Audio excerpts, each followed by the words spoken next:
सब लोग के जुआर वही श्रीनिवास मुदली सरपंच गोविंदपल्ली आज पुणी थे आउ गोटे वीडियो आज गोटे पुणी थे गुरुत्वपूर्ण वीडियो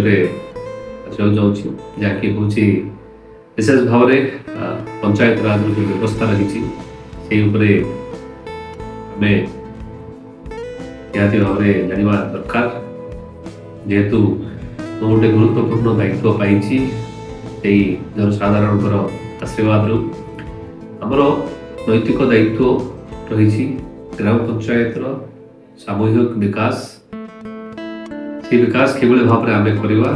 प्रति प्रत्येक जनप्रतिनिधि जो मैंने अच्छा पंचायत सरपंच हिसाब से निर्वाचित होती सब दायित्व मौज रहा दरकार दायित्व पूर्ण रहा दरकार से दायित्व में आमको सरकार किछिटा मापदंड रही नियमावली रही से नियमावली अनुसार ही करने पड़े तो से आम समस्ते चेष्टा करुचु एवं कार्य किभली भाव में आम लोकंर जहाँ भी असुविधा रही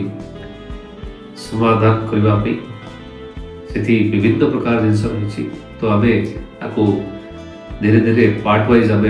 वर्णना करवा प्रथम ये जिनसा जाना दरकार जे केते संघर्ष एवं संघर्षपूर्ण जीवन रही गोटे सरपंच तार संपूर्ण दायित्व तुलेवा केते कष्टकर रही से मैंने अवगत निहाती भाव में दरकार तो आज ये ही करवा आगामी अध्याय आम निश्चित भाव में आगू बढ़ा और विवरणी देवी बहुत किसी जिन विषय धन्यवाद।